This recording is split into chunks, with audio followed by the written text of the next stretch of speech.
Welcome into the Hoops Frenzy podcast. I am your host, Dean Holzwarth. I am again with Andy McDonald, and we are talking hoops this week. It's been a couple weeks since we've been here, but we're happy to get back. We just dug ourselves out of our driveways. Last 4 days we've been cooped up. Andy's had trouble driving to work. The roads, the frigid temperatures. Andy, how's it been the last 4 days? It's been horrible, man. Yeah, no, we get our hours, by the games that are played and stuff like that here. And it sucks with the way that it's been this week. Like, I've had a couple different shifts that I ended up just getting canceled, basically. Like, when schools get canceled right now and that kind of stuff gets canceled, I don't always get to do it either. Like, the Kelvin and Hope game was obviously this week. Last night, you were at that game. Yep.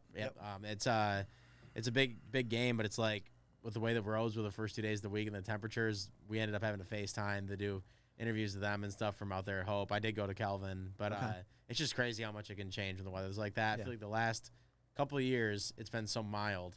We haven't really had a week like this in a long time, and I would like to forget it forever, honestly. I'm good on it. So yeah, I got to think that I don't believe any high school teams played this week, just due to the weather and the school closings and everything like that. I know Granville, my girls, and Tri-Unity, closed every day this week so far.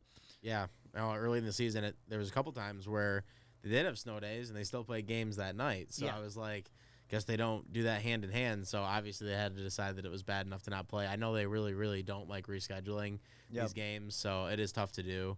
It's a tough situation for everybody, but I think we're through most of it. This weekend looks like it's gonna be a little bit better. So yeah, it is, and a lot of these teams now have to stack games.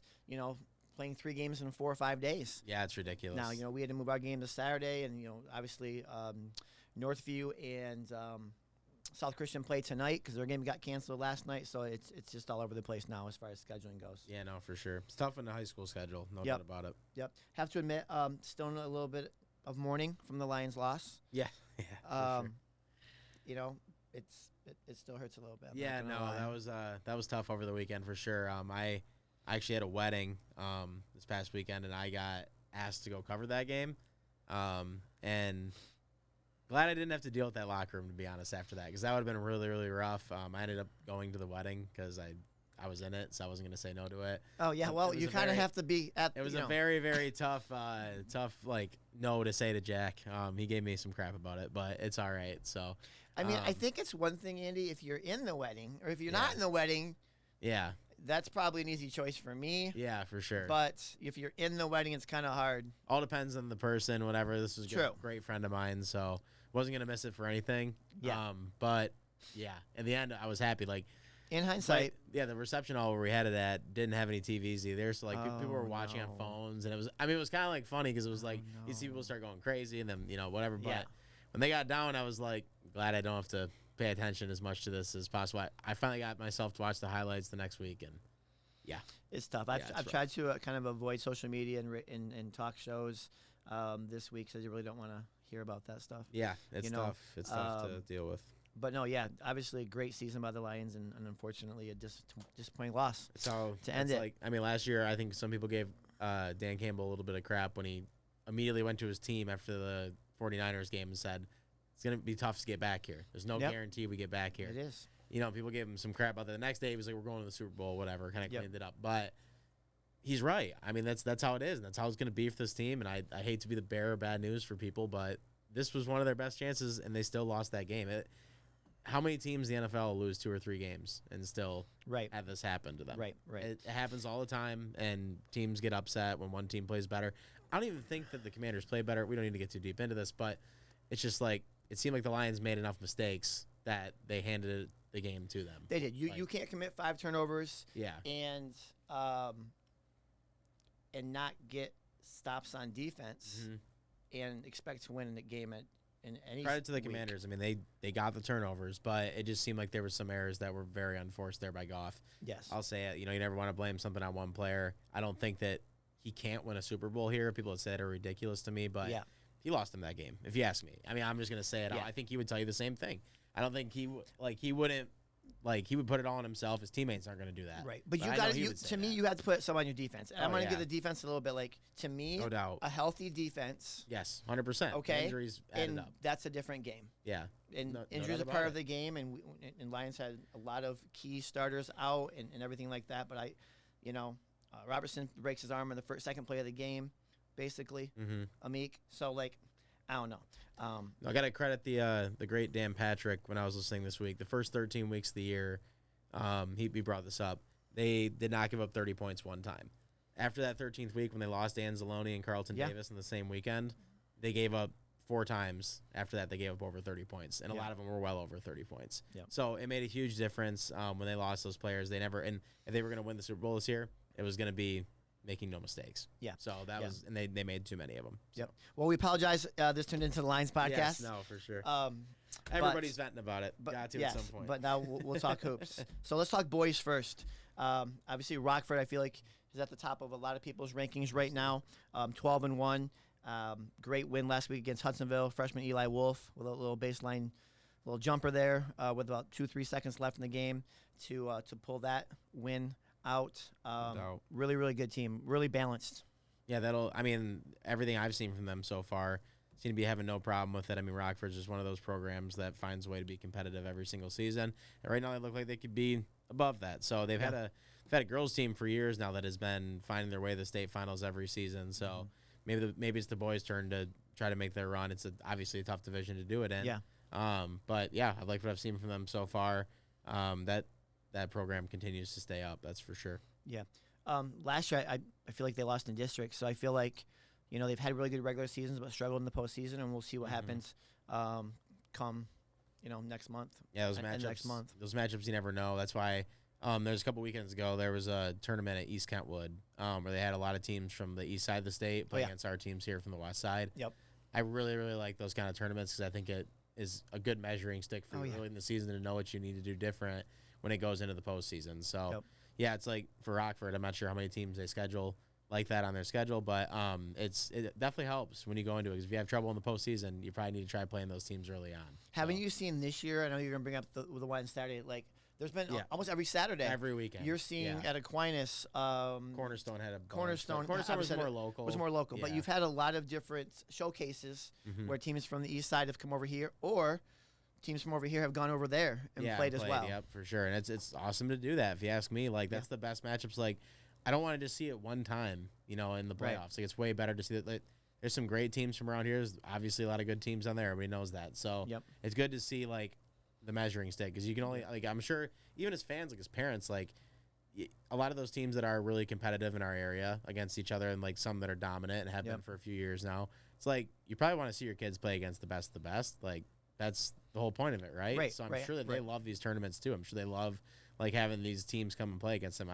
Obviously, if they get outmatched, then maybe that's not their favorite. Right. But at the end of the day, you want to see those matchups happen. I think as a fan. Yeah. How does my team stack up against the better teams from the other side of the state? Absolutely. It's like best the best, right? It's what you want to be. So. Yeah, 100%. Unique Christian is another one-loss team this year, 10-1. Coach Scott Stolzma has them playing very, very well. I know they have a lot of size. They have good guard play, and so they're playing really well right now too. Absolutely. Muskegon, they were undefeated last couple games in the last couple weeks here. Yeah, I covered them in that East Kentwood tournament, and they lost in that. Yeah, that was the biggest disappointment. I think they got smoked. They were never really close in that game. I think it was Warren Lincoln played the next game. It was a team from the Detroit area. Okay. I don't know why I can't think of it right now, but I think it was a game that a lot of people were looking forward to, like for being a measuring stick for one of the best teams from down there. Muskegon was ranked number 2 in the state in a lot of different rankings. Yeah. And they just they did not perform that day. They couldn't make anything though. To be fair, it's not like they were playing bad defense or anything. Like if they would have been shooting the way that they normally shoot, it definitely would have been a better game. But yeah, Muskegon definitely got humbled. I think a little bit in that game. I mean, everybody has phones now. Kids in high school have phones now. I'm sure they see everything that everybody's saying about them. Yep. Sometimes those kind of games can help you like get in the right mindset. And I have full faith in Muskegon to be a great team towards the end of the season. They weren't ranked there for no reason by people. So, and was that last Saturday? It was 2 Saturdays ago. Okay, because I do. Maybe it was. Obviously, my days and weeks are getting all messed up right now. But that might have been the day after they played really well and beat Byron Center at Byron Center. It could have been. I do remember that game. And as it's well, kind of tough back to back, right? You have to get up now. You have to get up for another Very really tough. good team. Yeah, no doubt. I mean that's and then coming down here to Grand Rapids is a decent drive. Like you're driving all over at that point. But that could be very well true again. These like snow days that people have had this week to have to back up these games to make teams play like back to backs or even 3 days in a row in some scenarios. It's just that's really tough on kids at this age.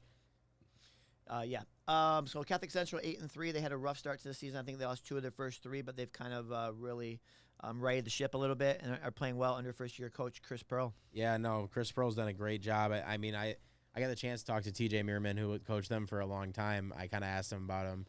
He was like, he had no doubt in his mind that was the right coach for that program for those kids. And so far, it's only shown to be true. I covered them. I mean, yeah, a couple losses, but Catholic Central schedules good teams to play. And in the game I got to watch him play against Forest Hill Central, who's had some talent over the past few years. They roll. I mean, it was 25-2 at the end of the first quarter when I got done with it. So, they just I love their ball movement. Like they get the ball in and out quick. Around the perimeter, they are able to shoot it and find the open shooter every single time. They just look like they know where the next player is going to be at. And when you see that, that's a really good sign this early in the season for any high school team. Because at this level, it's like sometimes it gets a little stagnant. You know, people end up dribbling around the line a little bit and kind of wait for one person to do something.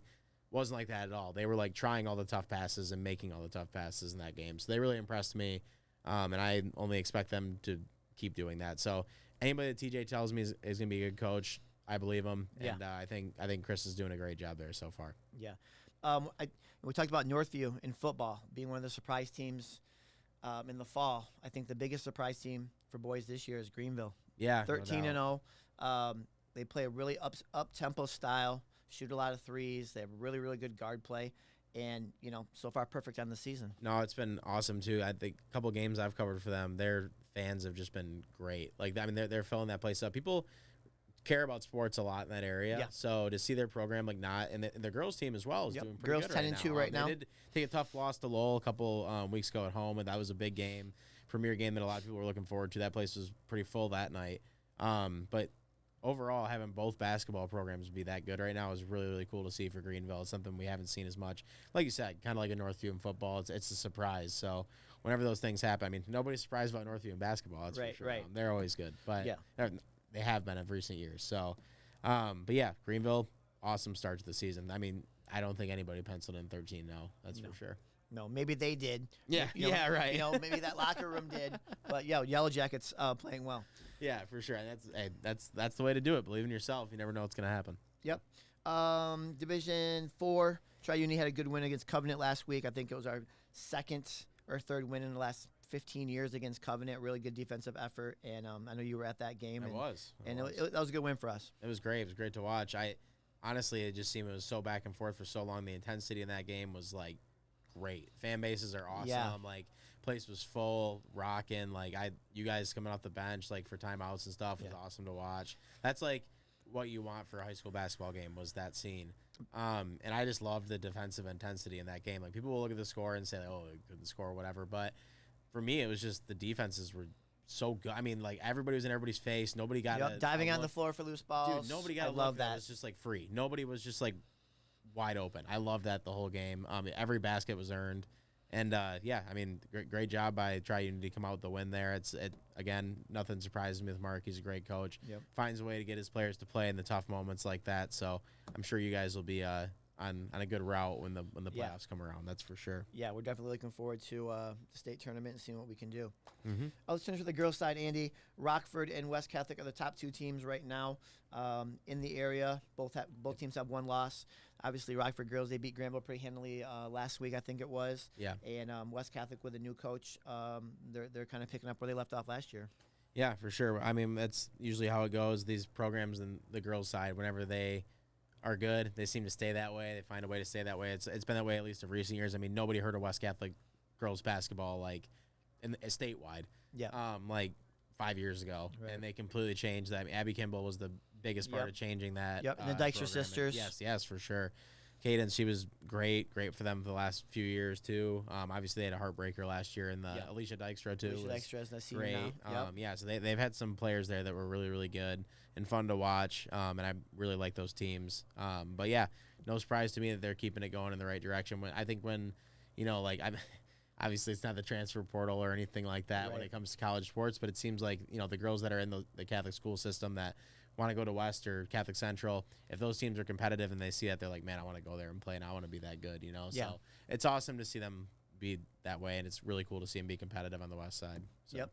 Some of the teams playing really well right now. Grand Haven only has one loss. They're doing really well, so that looks like the OK Red's going to come down to Rockford and Grand Haven. Forest Hills Northern, surprising, 10-1 right now, and Holland Christian is actually had a really, really good start as well. For sure, yeah. I get the chance to cover Forest Hills Northern. They looked really, really good. That team looks impressive. I've kind of seen that building the last couple of years. I've been going to enough of their games where I'm like, they're pretty good. And most of the time when I go, they win. So it doesn't surprise me that program's going in the right direction. They found a way to make it work over there. So yeah. Catholic Central, I watched them against Portland a few weeks ago. My daughter and I went to one of the showcases that was at the Old South Christian High School. And, they looked pretty good. Haley Derlin, junior guards are really good. Lily Engstrom. So, yeah, they lost, I think, the first couple of weeks. They had to play back-to-back games against Rockford and West Catholic. Oh, jeez. That's not an easy way to start the season. And they haven't lost since, right? So, obviously they played two of the best programs, and now they're, kind of finding their rhythm. Yeah, I think that Catholic Central West Catholic game was a part of that Cornerstone tournament. Yes, right? It was. Yeah, yes. And they got routed pretty good. But like I said, they've kind of turned the corner a little bit there. That's good to hear. Yep. No, just to bring it up in basketball, too, for this weekend before I forget. Oh, yes. There is the next 2 weekends, actually, there's this showcase at Aquinas. They do it every single year. They have high school teams, so just some matchups to look forward to. Benton Harbor plays Godwin Heights at 1 o'clock to start it off. I think that's a pretty good game. Godwin Heights isn't having the season that they want to have, yeah, but they've had. I think that's a good chance for them to maybe get something right. Benton Harbor's always a tough team to play. Kalamazoo Central, so a team coming from down there to play up here. They're playing against Hamtramck. Hamtramck's always got a good basketball program, so that should be a good one to watch. And then Detroit King Catholic Central. I think that's the one that I'm looking the most forward to. That's at 4:30. Should be a really good game. Both those programs, nobody really has to say anything about them. And then the nightcap is Northview. They play at 8 o'clock against a team from Ohio. So, yeah, that's overall a pretty good lineup for this weekend. So I'm excited about that. And then February 1st, that's the next Saturday. East Kentwood's in that one for us. They play against Ferndale. Grand Rapids Christian plays against Cass Tech. That should be a pretty good game, I think. East Lansing against Detroit Renaissance. That's not our area. Northview against Orchard Lake St. Mary. I think that'll be a great game. I love when Northview's in it 2 weekends in a row. David Channa does a great job over there of scheduling games. They always play tough teams, which I really, really like. They're non-conference, early season games, always against teams that are battle-tested. That's why we usually are seeing them go deep in recent years into the postseason. So, and then Muskegon plays Ann Arbor here on end the night. So next Saturday, some really, really good games. There's still a couple of them this weekend that I'm looking forward to as well. So yeah, it's kind of crazy. We only have 1 month because the boys started before the girls. 1 month left of the regular season. A little bit less than a month. Last games are February 21st, I feel like, and then districts start that next week. So it'll be and the February madness is when the state tournament will kick off this year because of the early start with everything kind of being moved up. Yep, for sure. That's always the best time of the year, so I'm excited for it. Yeah. Lastly, before we move on to another sport, I did want to thank Steve Project. A couple weeks ago, he brought me on his Sports Project sports radio show, and I was a co-host with him for about half an hour. And we talked high school hoops. We talked family. I've known Steve Project from West Catholic for a very long time. He does a great job with that radio show on Jethro. And yeah, that was a lot of fun, and we got to talk about this podcast, and I appreciated the time that he was, him just bringing me in and to talk and kind of catch up. Not sure if he mentioned it to you, but he used to be my football coach. So. Oh, he was? Yeah, he was when I went to Holy Spirit long time ago. So yeah, I know Steve pretty well. Sports Project, this is a great name for a radio show, right? It really is. Absolutely. With his name, yes. No doubt. So we're going to talk a little bit of hockey right now. For sure. Andy, kind of give me your thoughts about the top teams so far. Yeah, no, I appreciate the suggestions we saw in the comments. People wanted it to be brought up, so bringing it up now. But in Division I, Grand Rapids Forest Hill Central, they have been having themselves a season. That's the only team in our area so far this year that's in the top 10, so in Division I, so not as many. But right now they're 9-9, which doesn't look as good, but they've played some really, really tough teams as well, so they should be battle tested, but in their conference right now they only have one loss, so they're doing pretty good. That's one team to look forward to. In Division 2, we got Byron Center at 6, so there's defending state champs. Obviously, they're the defending state champs. Probably lost a little bit from that team, I'd imagine. Like, probably had some seniors in that team, so that's probably why they're not ranked right at the top. But Yep. I would never count out Byron Center the way they've been the past few years. I mean, they had a couple seasons where they almost went undefeated both years, so they're pretty good. Granville, always a hockey name. They've always had teams that are competitive in there. They're 7th in Division 2. And then when we go over to Division 3, East Grand Rapids is 3rd, which is kind of cool to see because it's been a while since they've been, I don't know, more towards the top. Well, I'll tell you this. They've been actually back-to-back state champions. They've been actually in the finals the last 2 years. Yeah, for sure. And the only reason I know that is because I just got done doing a story on Chris Newton, their head coach. He just had double lung transplant. Wow. And did a good story for the MSS I read that. It was AA good. story, or MSSAA.com. And talked to him, talked to a couple of players. And they're young this year. Lost the last seniors, but they're 12-3-1 right now. Behind Caledonia right now in the conference. Caledonia's playing pretty well. But yeah, they've lost in the state championship game the last 2 years, and who knows? Yeah, for sure. Like I'm trying to say, is they haven't gotten to the top. Oh yeah, they've been there, but they haven't gotten to the top over the hump yet. And it'd be really cool to see if they could do that this year. Yeah. Again, they're always competitive. When I was in high school, they were competitive. Like they always have a good hockey team. It seems like they find a way to do that. So, but yeah. Otherwise, a lot of teams, per usual, from the east side of the state, it always seems to be really, really tough to beat those teams from over there. Definitely. It is Hockey Town after all, right? So they always find a way to have good names. But it's we still have some teams that are competitive over here, and I'm excited to see what happens. I haven't really got the chance to go out to any hockey games yet, but that's going to be coming up here pretty soon. I'm sure as the tournament gets closer and there's more conference championships to be won, divisions to be won, and stuff like that, we'll probably be getting out there. So definitely some teams to look for. Good. Well, I'm glad we were able to hit on hockey as well. So, hey, thanks for joining us this week. We'll be back in a couple of weeks, talk more hoops, more hockey, maybe some wrestling. We'll throw high school sports in there, all across the board. You guys mention it in the comments if you want us to talk about it. We'll try to find more about it. But yeah, for sure, it's been good talking about all these sports again. Love it. Sounds good. All right, see you in a couple of weeks. Bye.